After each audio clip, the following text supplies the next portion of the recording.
I have to apologize to the councilwoman because when I heard the mayor was going to be here, I desperately wanted to, even though I've never met him, introduce him, because all of you have been to New Brunswick, right? He's a big fan.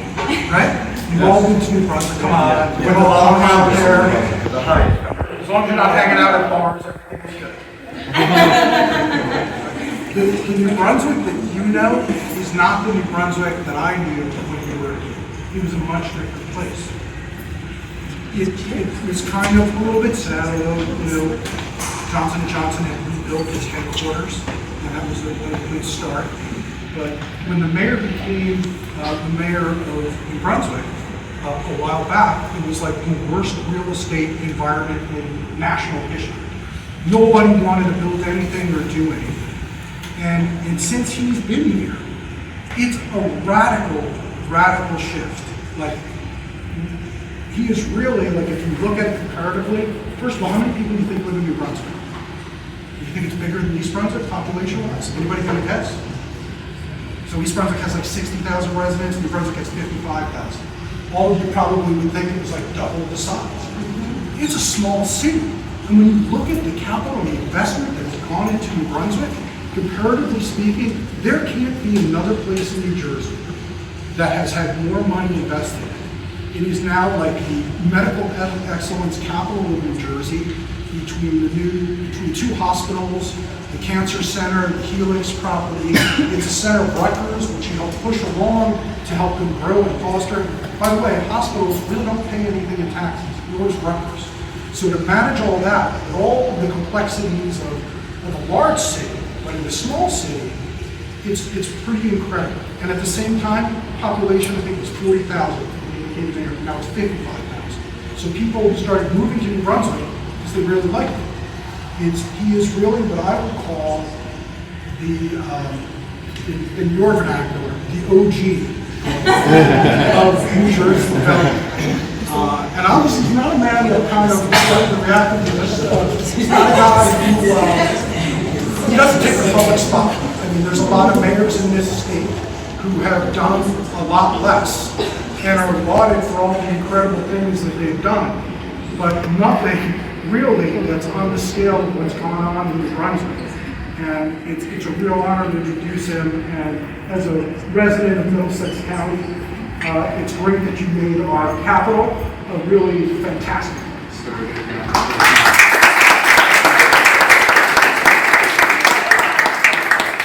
Hello everybody, I'm Jim. I'm the mayor of this town. And thank you for those very, very kind remarks. So I'm going to talk a little bit about development and redevelopment from the municipality's perspective, and then talk a little bit about our involvement with Russo and how this came about, and a little bit of the history of this piece of property. So we talked about Sears being here. Well, Sears was built in the 1960s when I was a young boy. And it was a controversial project at that time because of the surrounding properties that are here. You have single-family homes, you have an apartment complex, and you're close to what was then the Douglas campus, now the Douglas Cook campus of Rutgers University. So you have some dorms and you have some other amenities that are offered by Rutgers University there. Fast forward to the demise of Sears in the 2010s and into the 2020s, and they no longer were able to be successful from a retail perspective. Amazon and the retail by mail and by online just going bonkers. You know, the standalone retail facilities were no longer cutting it. So what was happening at the time was warehousing. People saw this site, some 20 plus acres, and they said, what a great spot for warehousing. But from the city's perspective, we thought that was an underutilization of a pretty magnificent piece of property. So how do municipalities regulate development? Well, for most things, it's done through traditional zoning, where a municipality develops a master plan, they design and what kind of uses they think work best in certain areas. There's a list of permitted permitted uses, there's a list of prohibited uses, there's a list of conditional uses, and then anybody who comes in on an application can appear before the municipality's planning board or their board of adjustment, depending upon whether or not they need any variances and the type of variances they may need, and try to convince that respective board to give their approvals based upon whether or not they meet the criteria of the zoning ordinance. That's pretty traditional, pretty standard in just about any municipality in the state of New Jersey.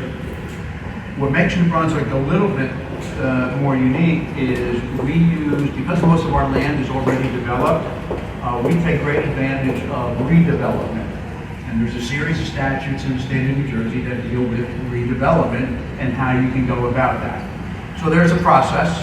The process is you take a particular parcel of land or a particular area of land, you look at what the preferred use would be, you look at what the benefit to the community is, you then create, in effect, a zoning overlay zone to accommodate that specific need or desire to build that site. The process includes going to the city's planning board for them to do a study as to whether or not the area is in need of redevelopment. The planning board makes a recommendation to the city council. The city council then reviews and approves or modifies it. It then becomes an ordinance.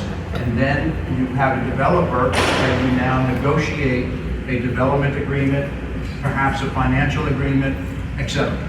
So in this site, which was on the market for a considerable period of time, because Sears was very particular about how they were going to market the property, what they wanted to be, and that's why you see a 50-50% ownership structure here, because they wanted to be involved with a long-term investment in this property. Then I heard from Ed Russo from Russo, and we came in and had a discussion, and I wanted to see their product. So we went on a tour. The one that I saw the most detail on was one in Union, and the reason why we wanted to look at that was because it was in close proximity to the campus of Cahill University, which is a product that we have here because you're in close proximity to Rutgers University here. And from the moment I walked into the place, not unlike this facility, it was remarkable. So what we looked at was a residential use, but not just a residential use that was bricks and mortar and a place for people to live. What I was most impressed with Russo was they created a community, a little mini neighborhood. I mean, here we have 20-some acres. We now have, with the townhomes and this the two rental facilities, you're going to have over 700 units. You have retail that'll be in this facility. You'll have a standalone facility, 23,000 square feet of retail that'll be on its own pad. You have a couple of other restaurant pads. For those who are fast food nuts, you have a fast food pad, etc. And so it really is the formation of a new community. But it's a new community that's creative, that's vibrant, and encourages people to become neighborly to one another. But it also took into consideration in our discussions with them, so they were very sensitive to the surrounding area. They wanted to make sure that their acceptance of this community wasn't seen as an intrusion into what was going, that it was something that was going to enhance surrounding communities as well. And as a result of that, Russo met with the neighboring properties, addressed whatever issues and concerns and questions they may have had, and as a result of that, they became welcome here. Once we got through that process, the city gets into the development of the preparation of a development agreement. So we design. They tell us what they want to do. We tell them whether it's acceptable or not. And through that, we come up with the right density, the right elements, the right setbacks from around the property to make sure that it fits and fits as well as it possibly can. And then you negotiate the financial agreement in this case. Now, somebody talked about taxes before and whether or not you get their return, and how does the municipality look at it and provide the services. Well, you do that through a financial agreement, and you make sure first of all, that the municipality covers its costs in some. You make sure that they address any and all of the needs that you want from a particular project. But you also have to understand that the developer has to make money. It is a business. And if you're a municipality, you don't want to saddle the developer with so many costs that they can't make it, because if they can't make it, the product is not successful. And one thing a municipality does not want is an unsuccessful project. So through that, we negotiated a financial agreement where the city makes significantly more money than it ever made from the Cedar site.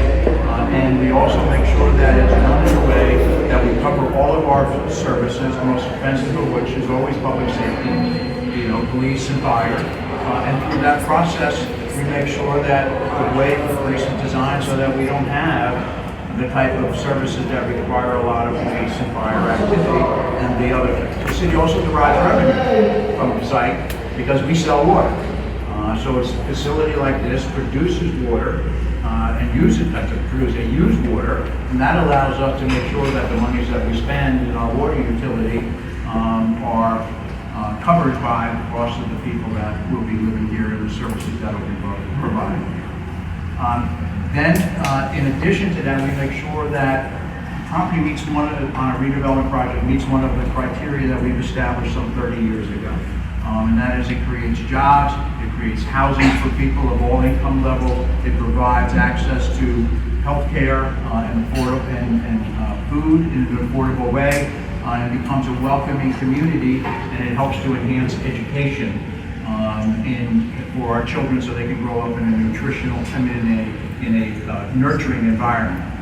When you look at this, it creates housing. It creates a housing option that we really don't have in New Brunswick. One that's upscale, one that is on the outskirts of our community, one that's on a major highway, and one that provides all of the offerings that are here in a neighborhood-like environment. The one thing that it did not do is provide affordable housing, which is critical to New Brunswick. But in New Brunswick, over 20% and nearly 25% of our housing stock is already either affordable, public housing, or subsidized in some fashion. So we looked at whether or not affordable housing would really work in this situation, and because it's on the outskirts of town, because it doesn't have mass transit like we do in downtown, we much prefer our affordable housing to be in the downtown community where people have access to the train station, access to buses, access to a county facility that we have, a county partnership that we have in providing almost like an Uber type of experience to get from point A to point B. We felt that particularly for the low income and very low income affordable housing obligations, this was not the best site for us to push that, particularly given the number of units that we already have in town. What we did do, and through the goodness and generosity of Russo, we negotiated a payment that we would take to either apply for and get affordable housing in other locations in town, and more importantly, to be able to provide services to lower income and those folks in need. And so part of our agreement with Russo provides for an over $1 million payment to the city of New Brunswick for us to use for those particular purposes to serve those that are already in our town that are in the lower income spectrum. So it has been, as you can see from this facility, a pleasure to work with Russo. They have not only met every commitment that they've made, they've exceeded it. They are fast, they do well, and we are excited about their continued growth through the rest of this development, et cetera, because it is a welcome addition to the city of New Brunswick. As we go forward with them, we know that we can rely on them to be a great corporate citizen in New Brunswick. The residents that are here already, both in the townhome community, creating home ownership opportunities for people in the city of New Brunswick, as well as the rental community that they've already been involved in the city of New Brunswick and have been welcome citizens to New Brunswick. So that is it in a nutshell. Thank you.